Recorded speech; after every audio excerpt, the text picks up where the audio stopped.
नमस्कार साथियों, आपके अपने चैनल पायोनियर फॉर यू में आपका स्वागत है। आज हम डिस्कस करेंगे रिवॉल्यूशन यानी परिक्रमण के बारे में।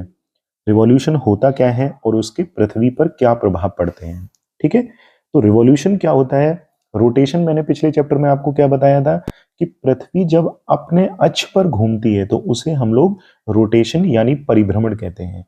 ठीक है, लेकिन जब पृथ्वी सूरज का एक चक्कर लगाती है, ठीक है, जब पृथ्वी सूरज का चक्कर लगाती है तो उसे हम लोग बोलते हैं रिवॉल्यूशन यानी परिक्रमण। अब आप पूछेंगे सर कि पृथ्वी सूरज का चक्कर मतलब एक चक्कर कितने दिन में लगाती है। तो ध्यान रखना, जो अर्थ है हमारी पृथ्वी है, सूरज का एक चक्कर पूरा चक्कर लगाती है वो 365 दिन और 6 घंटे में। ठीक है, अब इन 6 घंटों को हम अगर 4 साल में अगर जोड़ेंगे, मतलब हर साल 6-6 घंटे जोड़ेंगे तो कितना हुआ 4 साल में, 6 चौके 24 घंटे। मतलब हमारा एक दिन निकल के आ रहा है यहां से। ठीक है, हमारा क्या हो रहा है, एक दिन निकल के आ रहा है। ठीक है, यही एक दिन किसके रूप में हम लोग कैलकुलेट करते हैं, जो 4 साल बाद जो लीप ईयर आता है ना, जब साल में 366 दिन होते हैं, तो वहीं से ये एक दिन निकल के आता है, तो जिसे हम लोग लीप ईयर कहते हैं, जब फरवरी 29 दिन की होती है। तो रिवॉल्यूशन आप समझ गए कि पृथ्वी एक चक्कर जो सूरज का है वो कितने दिन में लगाती है। ठीक है, अब यहां पे आपको दिख रहा होगा कि ऋतुओं का निर्माण होना। रोटेशन में हम लोग मैंने बता ही दिया कि रोटेशन होने से जब पृथ्वी अपने अक्ष पर घूमती है तो उसके क्या प्रभाव पड़ते हैं। परिक्रमण यानी रिवॉल्यूशन से पृथ्वी पर क्या प्रभाव पड़ते हैं, तो उससे ऋतुओं का निर्माण होता है। क्या होता है, ऋतुओं का निर्माण, मतलब जो साल में जो सीजन्स आती हैं हमारी, जैसे कि सर्दियों की ऋतु बसंत, ठीक है, गर्मियों की, और बरसात जो बरसात का मौसम आता है। ठीक है, चलिए आगे डिस्कस करते हैं। ऋतुओं को समझने से पहले हमें क्या समझना पड़ेगा, हमें समझना पड़ेगा इक्विनॉक्स क्या होते हैं। ठीक है, इक्विनॉक्स क्या होते हैं, फिर सोलिस्टाइज क्या होते हैं। इक्विनॉक्स को हम लोग क्या बोलते हैं हिंदी में, विषुव। क्या बोलते हैं, विषुव। ठीक है, सोलिस्टाइज को हम लोग क्या बोलते हैं, अयनांत। ठीक है, तो पहले हम लोग ये डिस्कस करते हैं। चलो एक डायग्राम के थ्रू आपको समझाने का प्रयास करते हैं। तो ये आपको डायग्राम दिख रहा है। ठीक है, अब यहाँ पे हम कंडीशन बताते हैं कि इक्विनॉक्स मतलब जिसे हम लोग बता चुके हैं, मैंने क्या बोलते हैं, हम लोग विषुव बोलते हैं। ठीक है, और जो हमारा सोलिस्टाइज होते हैं, समर सोलिस्टाइज और विंटर सोलिस्टाइज, तो सोलिस्टाइज ये सब हम समझाएंगे इस कंसेप्ट में। देखिए इक्विनॉक्स क्या होते हैं, यहाँ पे हम डायग्राम में क्या देख रहे हैं, ये बीच में सन है और पृथ्वी जो है हमारी वो क्या है, पश्चिम से पूर्व की दिशा में घूमती जा रही है।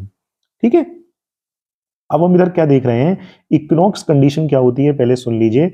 जब हमारी सूरज की रोशनी भूमध्य रेखा यानी इक्वेटर पर, विषुवत रेखा पर सीधी पड़े बिल्कुल। ठीक है, ये साल में 2 बार होता है, तो उस कंडीशन को हम लोग इक्विनॉक्स या विषुव बोलते हैं। और ये ऐसा ये कब कब होता है, ये 21 मार्च को होता है। ठीक है, और कब होता है, ये 23 सितंबर को होता है। ठीक है, तो इक्विनॉक्स की कंडीशन समझ गए आप। फिर यहां पे आपको एक वर्ड दिख रहा होगा, समर सोलिसिटाइज और विंटर सोलिसिटाइज क्या होता है। ठीक है, उसे मैं समझाने के लिए क्या है, अलग अलग आपको अलग अलग डायग्राम के थ्रू समझाऊंगा, जिससे कि आपको ज्यादा बेटर समझ में आएगा। ठीक है, जस्ट अ मिनट। अब देखिए समर सोलिसिटाइज क्या होता है, जिसकी कंडीशन बनती है कब, 21 जून को। अब अच्छे से इस डायग्राम को आप देखना, देखो यहाँ पे क्या है, ये अर्थ बनी है। ठीक है, और ये अर्थ हमारी रोटेट कर रही है कहां से, पश्चिम से पूर्व की तरफ रोटेट कर रही है हमारी अर्थ। ठीक है, अब यहां मान लो क्या है, यहां मान लो सन है, सूरज है। ठीक है, तो सूरज की रोशनी जब यहां पड़ रही है, ठीक है, जब इस तरफ पड़ेगी पृथ्वी पर, तो ऑब्वियस सी बात है इस तरफ क्या होगा, देखो आपको डायग्राम में भी दिख रहा होगा, इस तरफ क्या होगा, ये पूरा ये एरिया जो है हमारा, ये वाला पार्ट, यहाँ पे क्या होगा, यहाँ पे डे होगा, और यहाँ पे रात वाली कंडीशन इस तरफ बन रही है। ठीक है, अब समर सोलिसिटाइज क्या होता है, सिंपल, जब हमारी सूरज की रोशनी इधर पड़ रही है ये पृथ्वी पे, तो ये भूमध्य रेखा पे नहीं पड़ रही है। देखो भूमध्य रेखा कहाँ है हमारी, ये है, तो ये भूमध्य रेखा तो पृथ्वी टिल्ट होके हमारी घूम रही है। ठीक है, 23.5 डिग्री। तो ये जो सूरज की रोशनी है ये हमारी सीधे कहाँ पे पड़ रही है, ये हमारी कर्क रेखा पे पड़ रही है, मतलब ट्रॉपिक ऑफ कैंसर पे पड़ रही है। ठीक है, तो जब ट्रॉपिक ऑफ कैंसर पे पड़ेगी, आप लोगों को पहले ही पता होगा भारत कहाँ पे सिचुएटेड है मैप में, भारत उत्तरी गोलार्ध में है, यानी अपने नॉर्थ ईस्ट में है। अगर जैसे हम डायरेक्शन अगर हम देखें कि ईस्ट वेस्ट नॉर्थ साउथ, तो भारत कहाँ पे है, भारत इस नॉर्थ ईस्ट वाले एरिया में हमारा सिचुएटेड है, यानी इस भूमध्य रेखा के उत्तर में है, मतलब उत्तरी गोलार्ध में नॉर्थ ईस्ट में सिचुएटेड है। ठीक है, और हमारी सूरज की रोशनी सीधे किस पे पड़ रही है, कर्क रेखा पे पड़ रही है। तो उत्तरी गोलार्ध में कर्क रेखा साइड यहां पे क्या होगा, बहुत गर्मी होगी। ठीक है, और वो दिन कब आता है जब सूरज की रोशनी सीधे कर्क रेखा पे पड़ती है, वो होता है हमारा 21 जून को वो डेट आती है। ठीक है, तो समर सोलिस्टाइस आप समझ गए, सिंपल। उसमें क्या होता है कि सूरज की रोशनी सीधे भूमध्य रेखा के बजाय कहां पे पड़ती है, कर्क रेखा पे पड़ती है। तो कर्क रेखा कहां है, उत्तरी गोलार्ध में है, तो उत्तरी गोलार्ध में गर्मी होती है, और वो तारीख कब होती है जब वो सीधे कर्क रेखा पे पड़ती है, तो वो होती है हमारी 21 जून को। ठीक है, यहां पे आपको सब समझ में आ ही रहा होगा, Arctic Circle, Tropic of Cancer, equator, Tropic of Capricorn, Antarctic Circle. अच्छा आप ये बताओ, इसमें ये एक वर्ड दिया गया है 66.5 डिग्री, तो आप ये नहीं पूछेंगे सर ये 66.5 डिग्री तक ही यहाँ क्यों रोशनी जा रही है यहाँ पे। तो देखो, पृथ्वी हमारी क्या है, पृथ्वी का एक्सिस ये है, ये दिख रहा है आपको, एक मिनट में कलर चेंज कर लूं। पृथ्वी का एक्सिस क्या है हमारा, ये है। ठीक है, ठीक। अब एक्सिस है तो एक एंगल इसका ये बनना है 90 डिग्री, एंगल ये बनना है। अगर मैं पृथ्वी को 4 हिस्सों में बांटता हूं, ठीक है, दूसरा 90 कहां पे बनना है, ये बनना है।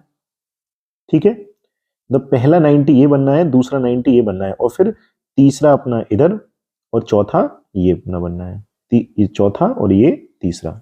ठीक है, तो सूरज की रोशनी जब यहां से पड़ रही थी सीधी, तो ऑब्वियस ही बात है पृथ्वी हमारे 23.5 डिग्री झुकी हुई है, तो ये तो 90 डिग्री हो गया। और इधर इधर ये 90 तो नहीं है, 90 हमारा कहाँ है, ये है। तो ये इधर 23.5 डिग्री पृथ्वी जब इधर झुकी है, तो ऑब्वियस ही बात है इधर आगे इसका एक्सिस इधर खिसकेगा। ठीक है, तो यहाँ पे 90 में से हमने 23.5 डिग्री को हमने घटा दिया, तो यहाँ पे ये जो एंगल निकल के आ रहा है, तो ये वाला होता है 66.5 डिग्री। दैट मीन्स कि 66.5 डिग्री तक नीचे सदर्न हेमिस्फीयर में लाइट पहुंचती है, कब कंडीशन में, समर सोलिस्टाइज में। तो समर सोलिस्टाइज आप लोग समझ गए। चलो अब आते हैं हम लोग विंटर सोलिस्टाइज में। तो विंटर सोलिस्टाइज में हम लोग क्या देखते हैं कि यहां पर ये क्या है, सूरज की रोशनी पड़ रही है इधर ये पृथ्वी पर। अब क्या हो रहा है, ये भूमध्य रेखा देखो कहाँ है हमारी, ये है इक्वेटर, ये है हमारी, ठीक है, विषुवत रेखा। तो सूरज की रोशनी कहां पे पड़ रही है, ये पड़ रही है ट्रॉपिक ऑफ कैप्रिकॉर्न, यानी मकर रेखा पर पड़ रही है। ठीक है, सूरज की रोशनी यहां पे कहां पड़ रही है सीधी, वो पड़ रही है मकर रेखा पे। दैट मीन्स कि इस दौरान क्या होगा, ये हमारे दक्षिणी गोलार्ध में है। ठीक है, दक्षिणी गोलार्ध में गर्मी ज्यादा होगी। ठीक है, क्या होगी, सदर्न हेमिस्फीयर में हमारी क्या होगी, गर्मी ज्यादा होगी। अब मकर रेखा पे आपको पता होगा, मकर रेखा पे कौन होता है, मकर रेखा पे ऑस्ट्रेलिया है। ठीक है, तो अब देखो यहां पर मकर रेखा पे तो गर्मी पड़ रही है, लेकिन हम लोग कहां रहते हैं, इधर ये उत्तरी गोलार्ध में रहते हैं, तो यहां पे क्या रहेगी, यहां पे सर्दियां रहेंगी, विंटर रहेगी। ठीक है, तो विंटर रहेंगी, और वो डेट कब होती है, जब जब सूरज की रोशनी सीधे हमारी पड़ती है, किस पे पड़ती है, मकर रेखा पे। ठीक है, तो दक्षिणी गोलार्ध में तो हमारी गर्मी रहती है, लेकिन उत्तरी गोलार्ध में जहां पे हम लोग हैं वहां पे क्या रहता है, वहां पे सर्दी रहती है। ठीक है, और वो डेट कब होती है, वो डेट होती है हमारी 22 दिसंबर। क्या होती है, विंटर सोलिस्टाइस की जो डेट होती है वो हमारी क्या होती है, 22 दिसंबर। मतलब 22 दिसंबर वो डेट है जब सूरज की रोशनी सीधे किस में पड़ती है, मकर रेखा पे। ठीक है, तो जब इस समय क्या हो रहा है, भारत में तो ठंड है, लेकिन ऑस्ट्रेलिया में मकर रेखा पे ऑस्ट्रेलिया सिचुएटेड है, तो ऑस्ट्रेलिया में तो इतनी भीषण गर्मी पड़ती है कि उनके जंगलों तक में आग लग जाती है। ठीक है, तो ये आप कंसेप्ट समझ गए। ठीक है, कि रिवॉल्यूशन क्या होता है, ठीक, और रिवॉल्यूशन के क्या क्या प्रभाव होते हैं। तो प्रभाव क्या होता है रिवॉल्यूशन से, देखो यहां पे मैं आपको रिमाइंड करा दूं कि रोटेशन जो हमने पढ़ा था पहले वीडियो में, रोटेशन पढ़ा था, तो रोटेशन से क्या इफेक्ट बन रहे थे कि सूरज जो है हमारा वो पूर्व से उदय होता है और पश्चिम से अस्त होता है। दूसरा क्या पढ़ा था ना, रात और दिन होना। तीसरा क्या पढ़ा था हमने कि कोरियोलिसिस प्रभाव का बनना। ठीक है, ये 3 मेन इफेक्ट थे रोटेशन के। अब रिवॉल्यूशन के क्या हमने पढ़े हैं यहाँ पे, रिवॉल्यूशन के पढ़े हमने कि ऋतुओं का निर्माण होना, मतलब सीजन्स का निर्माण होना, मतलब हमें सीजन्स का पता चलता है कि कब सर्दी की ऋतु आ रही है, कब बसंत का मौसम आ रहा है, कब सर्दियों का आ रहा है, कब गर्मियों का आ रहा है, ये सब हमें पता चलता है। ठीक है, तो आशा करते हैं आपको ये रिवॉल्यूशन यानी परिक्रमण का कंसेप्ट भी समझ में आ गया होगा, और इक्विनॉक्स क्या होते हैं, समर सोलिस्टाइज क्या होते हैं, विंटर सोलिस्टाइज क्या होते हैं, ये सब आपको समझ में आ गया होगा। चलिए, अगर आपको वीडियो अच्छी लगी हो तो चैनल को सब्सक्राइब करिए और वीडियो को ज़्यादा से ज़्यादा लाइक करिए। Thank you so much.